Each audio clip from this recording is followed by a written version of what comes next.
Bonjour et bienvenue à tous les auditeurs de Cœur à Cœur. Je me présente, mon nom est Fabienne Delty. Aujourd'hui, je vais vous présenter une nouvelle rubrique préparée spécialement pour vous. Que vous soyez jeune, que vous soyez adolescent, que vous soyez même un homme, une femme, célibataire, parent, époux, épouse. Donc cette rubrique, c'est pour vous.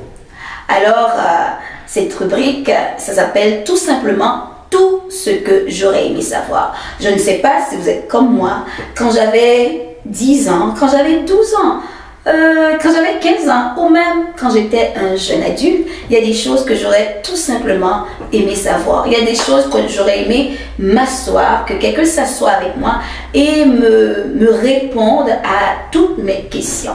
Alors aujourd'hui, dans cette rubrique, comme sexologue bachelière, je vais tenter de vous partager mes expériences comme femme, mes expériences comme épouse que j'étais, parce que j'étais mariée, mon mari est décédé. Et aujourd'hui, je suis une femme avec des enfants, avec un enfant, bien sûr, pas d'elle. J'aurais aimé avoir des enfants, mais j'en ai un. Alors aujourd'hui, regarde, je vais vous livrer mon cœur à nu pour vous parler vraiment des sujets qui vous intéressent.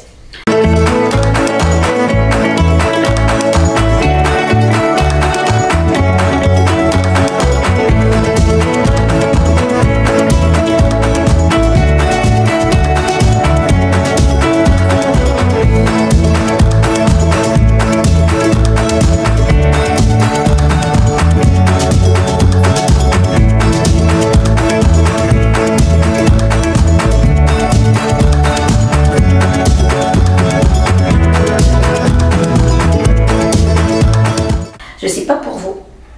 Moi, quand j'étais jeune, il y a des choses que j'aurais aimé savoir sur la sexualité. Mais malheureusement, dans ma culture, je suis haïtienne, dans ma culture, dans ma communauté, ce n'est pas vraiment un sujet qu'on s'assoit comme un dîner. On dit, c'est un dîner aujourd'hui et aujourd'hui, on va parler de sexualité. C'est un sujet qui n'a même pas été effleuré dans ma famille. Alors, pour vous dire aujourd'hui, moi je suis comme vous, peut-être que vous êtes comme parents, vous avez des enfants et vous ne savez pas nécessairement comment l'aborder et je vous comprends. Alors vous voyez, donc aujourd'hui, comme sexologue, je suis chrétienne, ça fait une vingtaine d'années et je crois que je peux partager avec vous mes expériences professionnelles et mes expériences comme femme, comme personne, comme individu. Donc la sexualité, comme surtout lorsqu'on s'en va dans des soirées ou en famille, on entend tout le monde parler de sexualité. Moi, quand j'entends parler de sexualité, je sais pas, moi ça me fait des fois grincer des oreilles parce que ce que j'entends c'est différent du tout. C'est vraiment différent des choses que moi j'aimerais partager avec vous. Je sais comme par exemple, comme parents, des fois, on a peur de parler de sexualité à nos jeunes parce qu'on ne sait pas nécessairement par où commencer. Ne vous en faites surtout pas. J'étais comme vous au début de la vingtaine parce que je ne savais rien de la sexualité, je ne savais pas comment en parler et je n'avais pas les ressources. Et maintenant que j'ai eu mon bac, et ça fait quelques années de cela à l'UQAM. Donc je me suis dit comme je me sens un petit peu plus équipée. Donc la sexualité, qu'est-ce que ça mange en hiver? Qu'est-ce que ça mange en été? Ce que j'ai appris sur la sexualité, c'est quelque chose de très simple. La sexualité, c'est naturel. Ah, peut-être que vous ne le saviez pas, elle est naturelle. Elle est naturelle, elle se développe au travers d'un corps. Tout le monde a un corps. Y compris moi. Je ne sais pas pour vous, moi j'ai un corps. Mais j'imagine que toi, je suis en train de parler avec un être humain. Et toi aussi, tu as un corps. Donc, pour vivre sa sexualité, ça prend un corps. Et peut-être que tu vas me dire, un corps, un enfant, son corps n'est pas assez développé. Oui, c'est sûr que la sexualité tient compte de chaque étape de la vie. Un enfant, un adolescent, un adulte ne vit pas nécessairement sa sexualité de la même façon. Donc ça, c'est quelque chose d'intéressant. Donc la sexualité évolue au travers d'un corps. Donc c'est vraiment, il s'agit d'un ensemble d'éléments qu'il faut intégrer. C'est quoi ces ensembles d'éléments? Donc, on parle d'identité. D'identité sexuelle. C'est quoi l'identité sexuelle? Donc, l'identité sexuelle, c'est tout un bagage d'expérience en tant qu'individu qu'on intègre depuis notre enfance, qui forme notre identité, qui forme notre image de nous. C'est des expériences, des paroles que nos parents ou les personnes qui sont autour de nous, qui sont importants pour nous, ont prononcé sur notre vie. Et au fur et à mesure, petit à petit, ça va former une image de nous-mêmes. Tadam, c'est comme Eureka. Un jour, on se rend compte qu'on a une image de nous-mêmes. On se rend compte qu'on a de la valeur. On se rend compte qu'on est une personne. Et c'est ça vraiment ce que fait la sexualité. Est-ce qu'on parle de sexe en ce moment? Non. Peut-être que tu t'y attends. Tu veux qu'on en parle. Mais pour moi, en ce moment, c'est pas nécessaire. L'important, c'est de savoir vraiment qu'est-ce qu'est la sexualité, comment qu'elle est vécue. Elle peut se vivre au travers de mes pensées, elle peut se vivre au travers des attitudes, au travers des expériences, au travers des rôles sexuels. Donc c'est tout ça la sexualité. Alors, tout ce que vous aimeriez savoir, c'est aussi toutes ces choses que quand moi j'étais jeune, j'aurais aimé savoir. J'aurais aimé savoir quoi? J'aurais aimé savoir comme par exemple, comment fonctionne mon corps.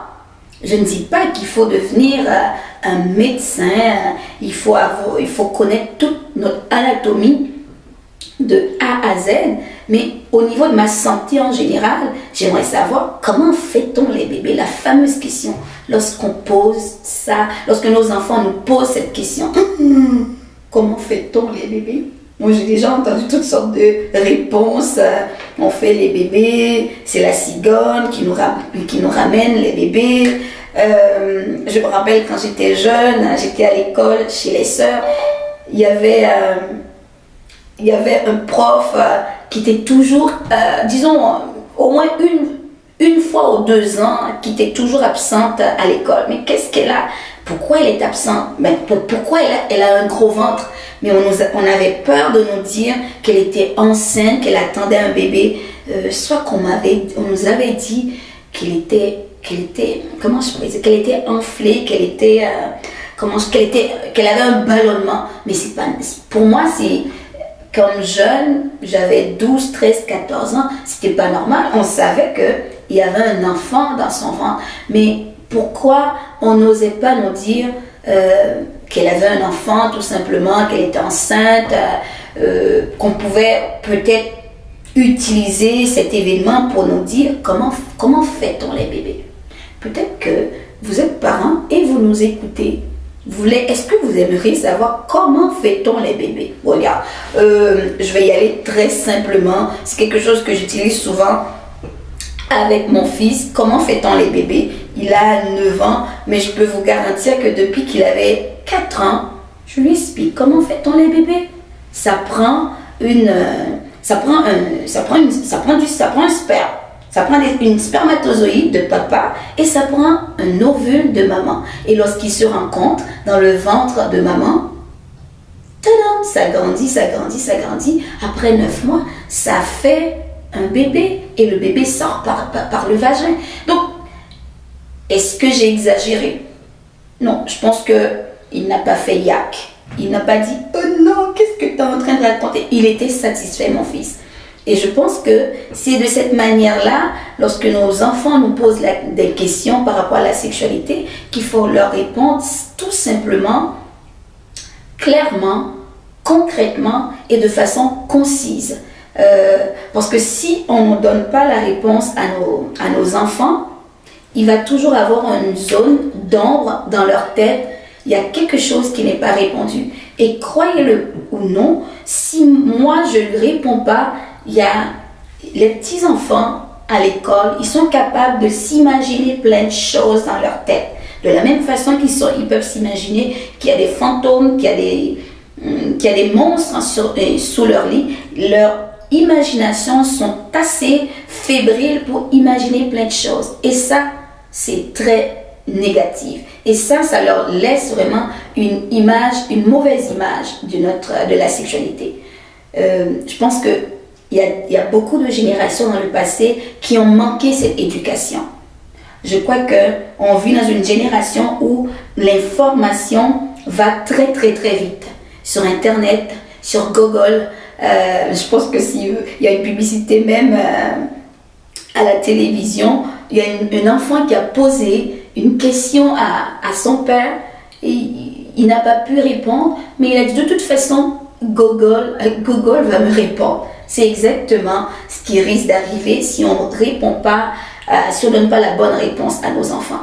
Google va leur répondre. Mais vous savez quoi? Lorsqu'on tape sexualité ou sexe sur Internet, on ne tombe pas nécessairement sur les bonnes informations. Donc, très simple. Donc, vous voyez comme il faut aller chercher, il faut vraiment aller chercher les informations aussi simples. C'est possible, surtout à l'ère de l'information. L'information circule très rapidement sur Internet. Il y a de bonnes, il y a de mauvaises informations. Donc, c'est vraiment comme parent, à vous de choisir. Quand votre enfant vous répond, vous pose une question, au lieu d'avoir les cheveux qui vous hérissent, la vapeur qui vous sort par le nez et les yeux tout écarquillés, c'est quoi ça? On est tout étonnés, on est figé. Ok, qu'est-ce qu'on fait? Faites comme moi, prenez une respiration. Ok. Une des choses qu'on peut faire, on peut rester humble. Tu sais quoi? Je ne le sais pas. Mais tu sais quoi? Je vais chercher, je vais faire tout mon possible. Je vais chercher l'information et je vais te revenir là-dessus. Ça, c'est la meilleure chose qu'on peut faire pour nos enfants lorsqu'on ne sait pas l'information. Ou peut-être que si vous êtes infirmière ou infirmier ou peu importe votre métier, c'est facile en allant sur Internet de trouver la question comment fait-on les bébés par rapport aux règles, par rapport à n'importe quel sujet, par rapport à la sexualité. C'est possible de juste, comment je pourrais dire, mettre le sujet sur comment fait-on, comment fait-on, comment nomme-t-on. Vous allez voir comme il y a plein de belles petites vidéos sur Internet que moi-même, dans mes séances, dans mes interventions auprès des jeunes, j'utilise et c'est très intéressant et l'information est très concise, très claire. Donc, vraiment, tout ce que j'aurais aimé savoir. Donc, ça, c'est une des choses que lorsque nos jeunes nous parlent, donc nos enfants, des fois, ils ont 4 ans. Ils ont 5 ans, ils nous posent cette question. N'hésitez pas. Si vous n'avez pas la réponse, dites-leur. Je ne sais pas pour le moment, mais la prochaine fois, je vais te revenir là-dessus. Ça, c'est une preuve d'humilité. On est intègre avec nous-mêmes et notre enfant, il voit qu'on est intéressé à lui donner des réponses. Parce que vous savez quoi? Lorsqu'on ne lui donne pas la réponse, c'est là le tabou, ça crée le tabou.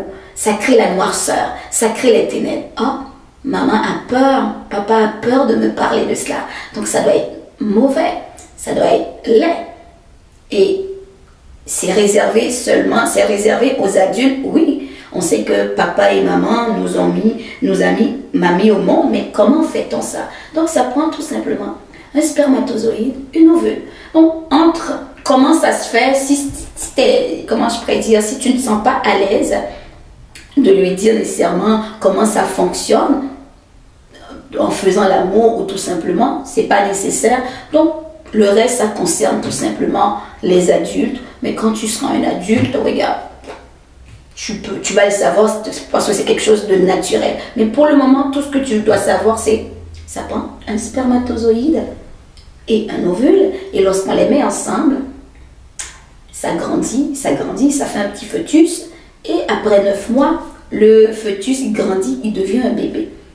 Regarde, si je ne suis pas claire et que tu as envie d'avoir plus d'informations, tu peux laisser un commentaire. Mais pour moi, je donne cette information pour que ça soit un jouet simple, intéressant avec tes enfants. Donc, ça se peut qu'il y a d'autres questions. Là, je me suis vraiment arrêtée sur cette question parce que la plupart du temps, les jeunes, comment fait-on les bébés? Même quand des fois, dans mes interventions auprès des adultes, ils ont su comment faire les bébés quand ils avaient 15-16 ans. Et là encore, par l'entremise des amis, il y en a, c'est à travers l'école, lorsqu'ils sont nés ici, ils ont eu l'éducation à la sexualité à l'école. Et ce n'est pas nécessairement une mauvaise chose. Donc tout cela, comment fait-on les bébés? Si on parle de la dimension biologique, donc ça c'est important de savoir comment notre corps fonctionne. À quoi servent nos organes génitaux? Peut-être que des fois, les enfants, peut-être, ils savent que la tête, ça fait pour réfléchir, les yeux, c'est fait pour voir, la bouche, c'est fait pour manger, mais à quoi servent nos organes génitaux? Regarde, je vais vous le dire très simplement. Vraiment, c'est un petit secret, c'est quelque chose que je fais avec mon enfant. Je donne pas beaucoup d'informations, j'y vais vraiment très simplement. Nos organes génitaux ont une fonction d'expulsion et aussi une fonction de reproduction. Je sais, quelqu'un va me dire, oh, mais c'est juste ça. Mais lorsqu'on parle fonction et d'expulsion, d'élimination, il y a aussi élimination de l'urine. L'élimination, comment je pourrais dire, il n'y a pas juste l'urine, il y a aussi pour les femmes le sang, au niveau des menstruations une fois par mois. Pour d'autres, ça peut être 2 fois par mois, dépendamment du cycle menstruel. Mais ça sert aussi à avoir du plaisir. Ça, cette partie-là, on n'en parle pas, mais c'est pas nécessairement. Peut-être qu'on dit, ben, si je le dis à mon enfant, il va essayer d'avoir du plaisir. Non. Dieu a créé notre corps, oui, qu'on sera, comment je peux dire, qu'on sera devenu un adulte et on sera marié, parce que lorsqu'on parle qu'on est, dans le cadre spirituel, dans le cadre de l'Église, dans le cadre de la Bible, on sait que la sexualité est réservée tout simplement, le sexe est réservé, le plaisir est réservé au niveau du mariage. Mais on sait que dans le monde séculier en général, les gens, lorsqu'on regarde à la télévision, la sexualité, le plaisir, en veux-tu, en voilà. Mais c'est important, premièrement, qu'on sache, qu'on l'explique à nos enfants pour qu'ils sachent que, ok, si j'attends pour une bonne chose, j'attends pour avoir un bon plaisir. Et aussi bien expliquer pourquoi je dois attendre, par exemple, pourquoi je dois attendre au mariage. Je dois attendre au mariage, pourquoi? Bon, l'une des raisons, comme je dis souvent pour les gens qui sont chrétiens, qui m'entourent, premièrement, la raison pour laquelle on doit attendre au mariage, pour avoir ce plaisir-là, la première chose, pour honorer Dieu, parce que si on croit en Dieu, pour l'honorer. La deuxième chose qu'on peut dire, je vais y aller rapidement, les choses qui me viennent à l'idée, par respect pour moi-même, pour me garder mon intégrité. Et la troisième chose que je peux dire, pour prendre du temps pour développer la relation. Donc si par exemple vous êtes parent, vous me regardez, c'est toutes des choses que vous pouvez discuter avec vos jeunes, vos adolescents qui sont, comment je pourrais dire, qui ont les hormones dans le tapis. On pense que les hormones sont là pour nous faire des choses, mais non, les hormones sont là, c'est vrai, mais lorsqu'on passe à l'acte, c'est nos valeurs, c'est nos choix, c'est nos comportements, c'est nos attitudes. Mais lorsque les jeunes, ils savent pourquoi ils font des choix, pourquoi ils doivent attendre. Pour moi, un exemple, quand moi j'étais jeune, je ne savais pas pourquoi attendre. Regarde, je ne savais pas à quoi ça sert la virginité, à quoi ça sert. Bon, à un moment donné, je ne savais plus à quoi ça sert. Ben, regarde, j'étais pas chrétienne, j'ai fait ce qu'il fallait, puis en veux-tu, en voilà, puis ça s'arrête là. Maintenant que je suis chrétienne, waouh! Le fait de savoir que je veux honorer Dieu, le fait de savoir que même dans les relations amoureuses au niveau du couple, ce n'est pas le sexe qui va tenir la relation, c'est plutôt la relation d'amitié. Donc, si vous êtes jeune et que vous me regardez, c'est une bonne chose d'attendre pour développer sa relation d'amitié. Parce que la relation d'amitié, c'est ce qui va soutenir une relation amoureuse. Quand une relation amoureuse est basée tout simplement sur le sexe, ça ne veut pas dire comme la personne ne peut pas t'épouser, mais ça veut dire comme il y a d'autres problèmes qui peuvent arriver plus tard. La sexualité devient fade, on a tout essayé avant. il y a une routine qui va s'installer qui est vraiment très plate. Donc, le fait d'aller explorer la sexualité, on va plus avoir ce goût d'aller explorer la sexualité puisqu'on a tout exploré dès le départ. Donc, ça c'est vraiment comme, comment je peux dire, des questions que peut-être des jeunes peuvent avoir, des questionnements qu'ils peuvent avoir. Donc, répondez-leur. Le but, c'est pas de les empêcher. Même Dieu ne peut pas nous empêcher de faire des choses. Mais lorsqu'on a, comment je pourrais dire, lorsqu'on apprend à réfléchir, lorsqu'on a la connaissance sur quelque chose, on est plus conscient. On est plus conscient des conséquences, on est plus conscient des avantages. Et une des conséquences, j'aime pas parler trop de cette conséquence, mais ça vient avec le sens que les jeunes, surtout les adolescents, ils sont dans le stade du plaisir. Ils cherchent tout ce qui est plaisir. Mais les conséquences, ils veulent rien savoir. Mais vous savez,